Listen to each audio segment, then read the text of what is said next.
WhiskyJason here, whiskey from the viewpoint of an American in Germany tasting rare and exotic whiskeys.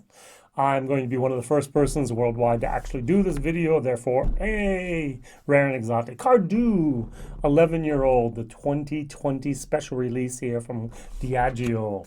2008 distilled, 2020 bottled. It could have been a 12-year-old, but it's only 11 years old. Very beautiful bottle. Look at that color, chilled filtered, no color added, very, very light. So 56% ABV, beautiful tube, by the way, well designed, very, very nice. Talking about the tube and design, isn't that one of the ugliest labels in the back you've ever seen? I mean, they put all this effort in the tube and in the thing, and then they slap on this ugly little tiny little label at the back. I mean, come on. I paid €81.90 for this. I'm not sure what I'll go for in the States. Whiskey base number 164636. And very interesting, on the whiskey base, it says it's made, or it's used ex-bourbon and fresh charred hogshead. Yet on the back of the tube, nothing is mentioned about that. What's mentioned, and what is special about this one, is that it was actually in refilled casks and new plus ex-bourbon U.S. American oak. So there's new virgin oak in here. Yay, that's special. So it says clean, elegant, perfectly poised. This Cardhu was made in small batches and matured in refill casks, as well as new and ex-bourbon American oak, drawing out tones of floral sweetness and spicy intensity in a playful exchange between wood and whiskey. Yay. All right. I have my nice little whiskey Bible here, and in this it says it's Cardhu. I was actually there in March of 2019. A very, very interesting place to go. When I drove up there, parking lot, very big, oh great, and you walk towards the distillery, and you recognize it's old. It's like a farm type of setup. On the one side you have like a little where the grain goods comes in and are taken away, and the other side there's like a farmhouse. And so you walk into this house, and it feels like you're in a 1964 type, at least it felt like for me, 1964 type of gift shop. Go up to the desk, talk to the lady. A tour was not planned for that time. I had a different tour a couple hours later. I don't know if it was McAllen or wherever else, close by in the space side. And so I had a very, very short window to do that. And she says, okay, I'll show you around very quickly. You can do a tasting at the end. So, okay, I have to drive, but I'll nip a little bit. And every time she gave me the next Cardhu whiskey, she started off probably with the, what was it here? The Amber Rock, maybe moved on to the Gold Reserve, maybe went to the Special Cask Reserve, maybe went to the, maybe the Game of Thrones. I don't even know if that was out back then.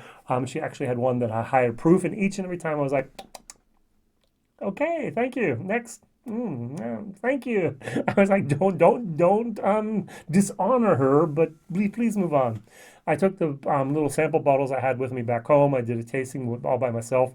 Nothing, absolutely nothing from those whiskeys that were on at the tasting at the Cardhu Diageo Distillery were actually something I liked. What I did not know is Cardhu is the third best-selling single malt from Diageo. Didn't know that. That's a quiz question for Roy, if you ever watch Roy. Number one would be Singleton, and number two is Taliska, and number three is Cardhu. Now, I have the book in the hand because I think something is very, very interesting. The distillery was founded in 1824, and we have a guy named John Cumming.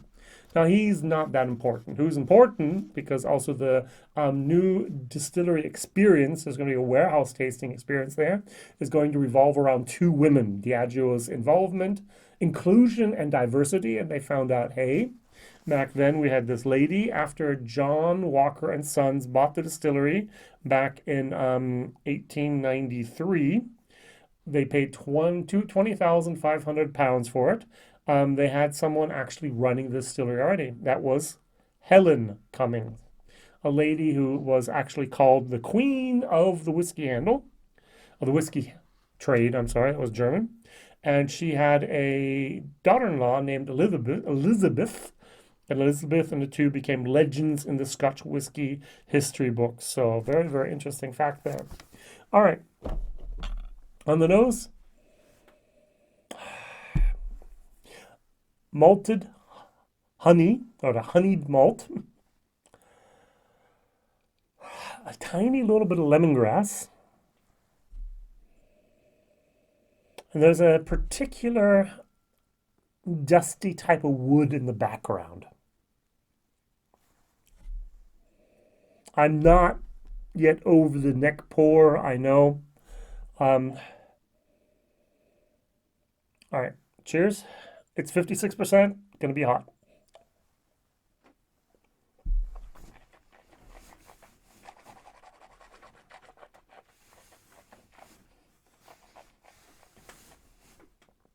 Yep.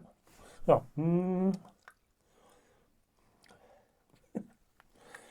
it's got a very long finish. How do I know it? Because I did my German video, and about 10 minutes before this video started, and I really, it's nice sweet, but then there's a fight between the sweetness of the barley and the bitterness, that's a strong word, the woodiness of the oak. It says here, there's a playful exchange between wood and whiskey. I'm not sure if they're playing or not. Cardhu is the queen of Speyside. Hey, we have the queen of whiskey with Helen Cumming. And its generous spirit is as well matched to the hardworking founder, Helen Cumming. She was not the founder, it was her husband. But hey, she took over after he died. That's great. As it is to that of the busy bees that pollinate the hillside heather throughout the long days of summer. All right. Notes of floral orchard pear. Got it. Green apple, a little bit. Grape, yep. Pineapple, nope. Join a trace of lemon peel on the nose.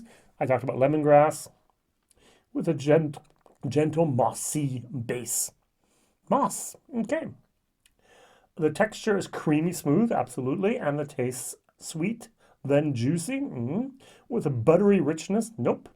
And a good length. The finish is spicy with lingering warmth. All right, good. That's the way that is. I'm going to add a little bit more water to this. Its sweet spot for me is somewhere around 48%. I know I'm ruining a good natural cask strength with my water. But I try to have a whiskey that I like to drink rather than a whiskey that needs to be liked.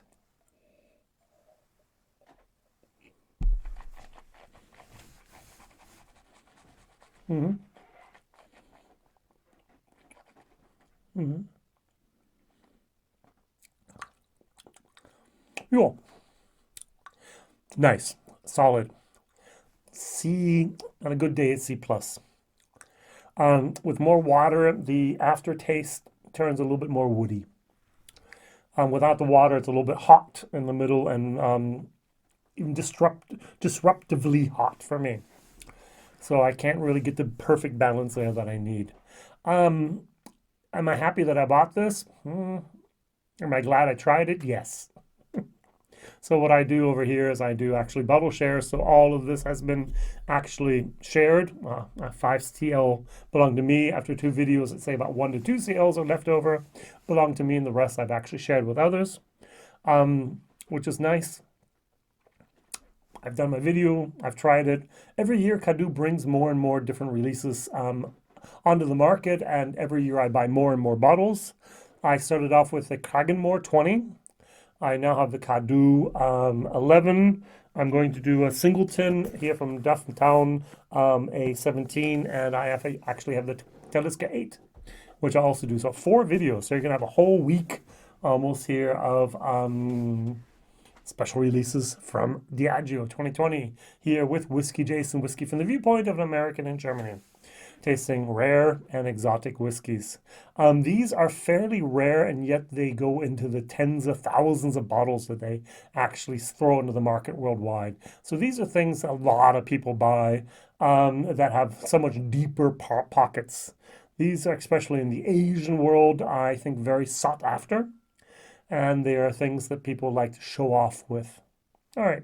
So if you like what you see, please like. If you don't like it, dislike. If you want to contact me, whiskyjason@gmail.com. I'm willing to ask or answer any questions. Question of the day, by the way, a question. What is your favorite Cardhu? Write it down. I'm going to be very surprised what people are going to write because I don't have one. I really don't. I guess this might be my favorite Cardhu, but it's not good. It's good, but it's not great. So not something I'd buy again. So if not, what Cardhus have you tried and were disappointed with? All right. Thank you very much. Like, subscribe, tell others, share the video if you'd be so kind. It'd be a great honor to have other people watch these videos as well. Bye.